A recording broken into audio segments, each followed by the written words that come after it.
반갑습니다. 심리학자입니다. 행복하시죠? 네, 꼭 행복하셔야 됩니다.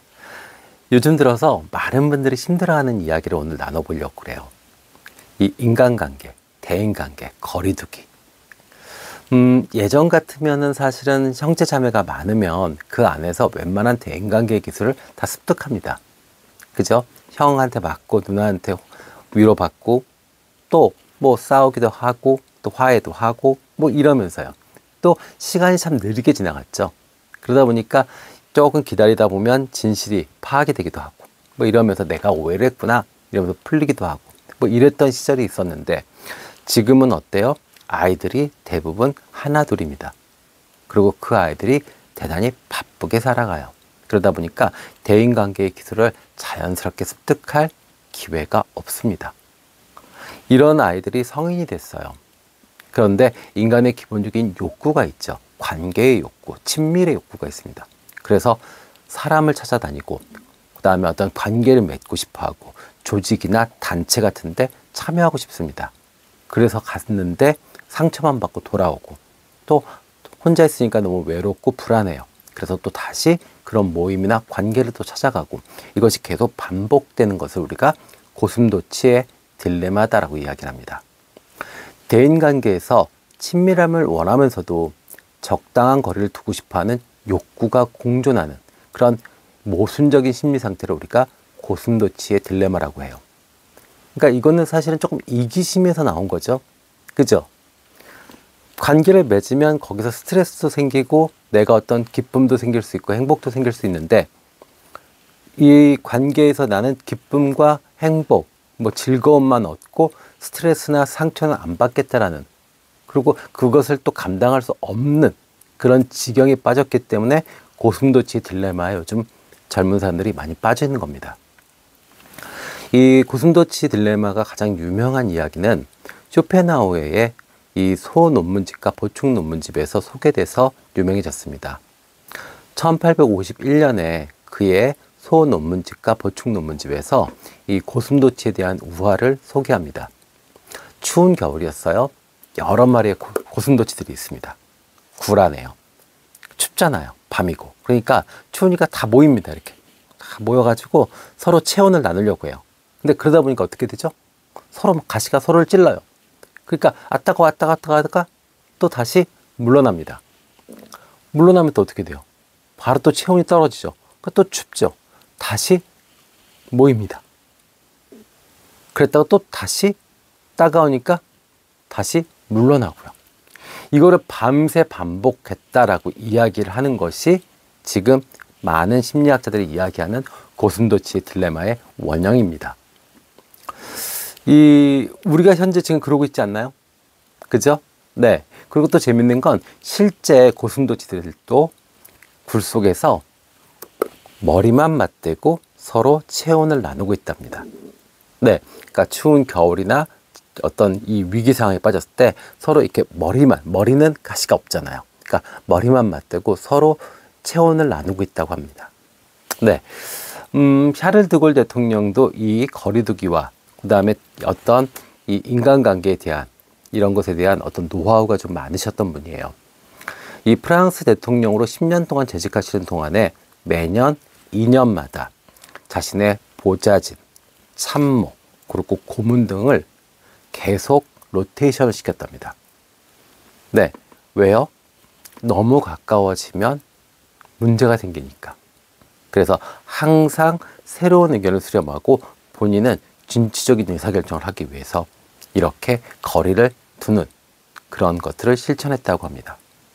이렇게 하면 이제 또 하나의 장점은 또 뭐가 있죠? 측근이 비리가 사라질 수 있죠.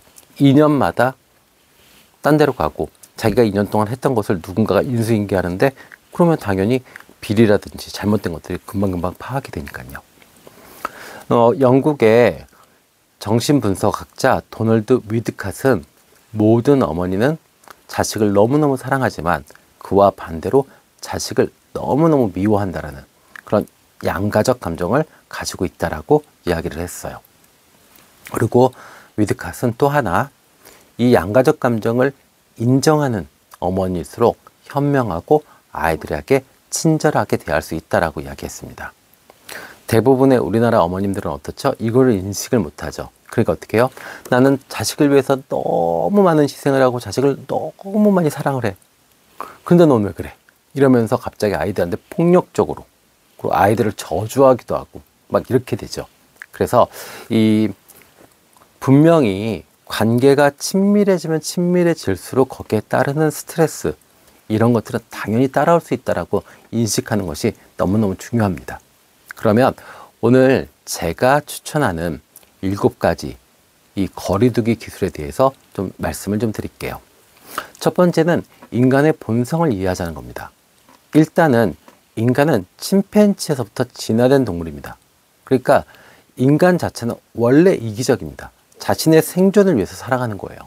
그런데 생존을 위해서 어느 면에서는 뭉쳐있고 함께하는 게 유리할 때가 있습니다. 그렇게 진화된 동물이에요. 그러니까 자신의 이기심을 안으로 숨기고 이타적인 모습, 배려하는 모습, 양보하는 모습을 우리가 갖추게 된 거죠. 그래서 집단이 만들어졌고 그 집단이 강해지면서 결국에는 우리가 생존할 수 있었고 여기까지 진화돼서 온 겁니다. 그렇기 때문에 인간을 마치 무슨 신의 천사 내지는 뭐 신의 아들, 자식 뭐 이렇게 생각하시면 대인관계에서 대단히 상처받고 대단히 이 슬픈 일들을 많이 겪을 수밖에 없습니다. 그러니까 그냥 인간은 원래 이기적이다. 그리고 인간은 원래 고독한 것이다. 단 생존하기 위해서, 살아가기 위해서 서로가 목적이 있으니까 이렇게 모이는 거다. 이렇게만 이해해 주셔도 좋을 것 같아요. 자, 두 번째는요. 최대한 예의를 갖추라는 얘기입니다. 자, 예전에 뭐 어떤 낭만의 시대에 있습니다. 만나자마자 욕하고 때리고 반말하고 뭐 이런 거. 이제 그런 거 없습니다. 그렇게 하시다가는 대인관계에서 엄청나게 실수합니다. 우리가 한번 뚝이 무너지기 시작하면 계속 무너집니다. 그래서 아무리 가까운 사이더라도 철저하게 예의를 갖추셔야 됩니다. 최대한 예의를 갖추셔야 돼요. 예의를 갖춰도 친해질 수 있으면 그게 정말 진정으로 서로를 존중하는 관계가 되는 겁니다. 아셨죠? 뭐 자꾸 이렇게 그 모임에 갔는데 누구님 뭐 어떻게 해주세요 했더니 낯간지러서 가기 싫어. 그러면 그거는 그분이 잘못된 겁니다. 그분들은 그 안에서도 충분히 대인관계를 잘 만들어갈 수 있습니다. 아셨죠? 그 다음에 세 번째는 타인의 감정을 자꾸 파악하려고 하지 말고 자신의 감정 변화를 알아차려야 합니다.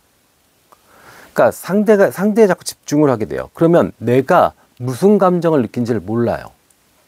그거보다 더 중요한 건 지금 내가 이 관계에서 무엇을 느끼고 있는지 또 어떤 것을 생각하고 있는지를 계속 파악해야 됩니다. 그러면서 너무 힘들다, 지친다 그러면 한 발 물러서고 그 다음에 너무 즐겁다, 행복하다 그러면 한 발 더 들어갈 수 있는 그런 의사결정의 기본 조건은 내가 내 감정을 알아차려야 하는 겁니다. 아셨죠? 자, 그 다음에는요. 네 번째는 상대의 행동을 예측하거나 분석하지 말랍니다. 무엇인가를 행동을 했어요. 근데 도대체 나한테 왜 그랬을까? 도대체 뭐 나를 우습게 하나? 그럼 앞으로 점점 더 나한테 예의 없게 굴을 것인가? 내가 계속 희생해야 되나? 양보해야 되나? 뭐 이런 식으로 생각하다 보면 이거 결국에 망상이 됩니다. 불안해지고 불쾌해지고 그래서 관계의 어떤 즐거움은 하나도 없이 다 사라져 버리게 됩니다. 그러지 마세요. 그냥 내 안에서 내 앞에서 벌어지는 일들만 파악하시면 됩니다. 그 사람이 설사 거짓말을 하더라도 시간이 지나면 결국에 파악이 됩니다. 그러니까 마치 독심술사처럼 그 사람의 모든 것을 다 파악하려고 하면 그것부터 관계가 피로해지고 스트레스 받기 시작합니다. 그냥 내 앞에서 벌어지는 일만 파악하시면 됩니다. 다섯 번째는요. 접촉 시간을 관리하랍니다. 한 번에 만나가지고 10시간씩, 12시간씩 있잖아요.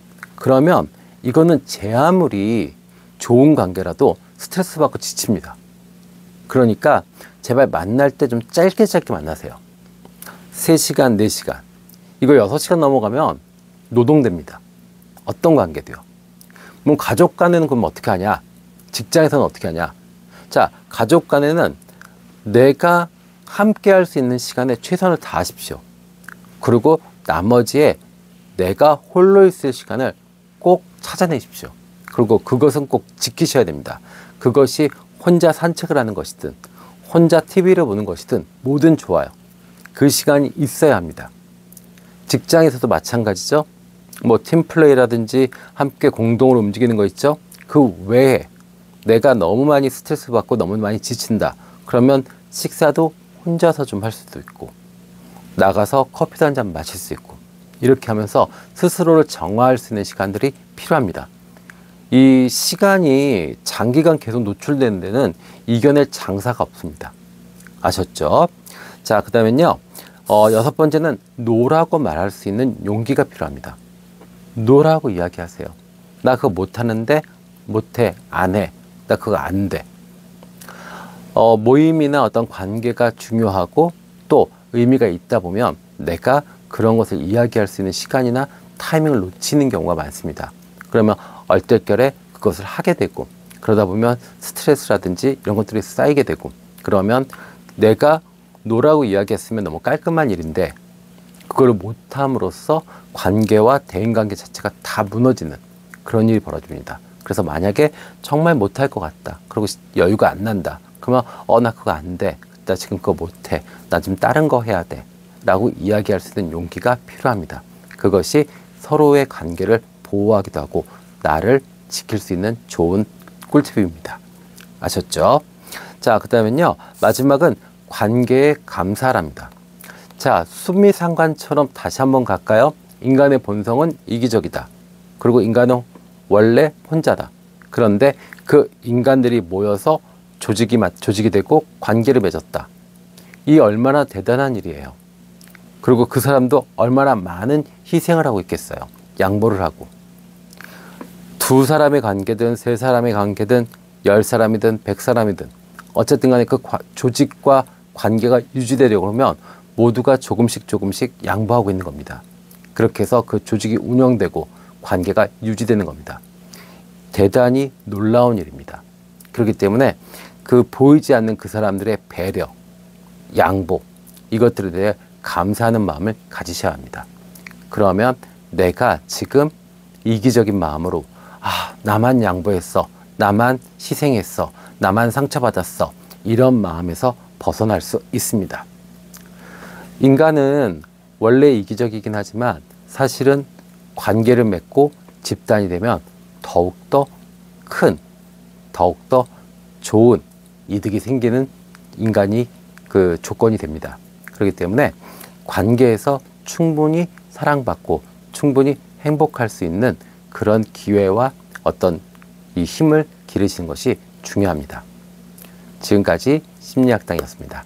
감사합니다.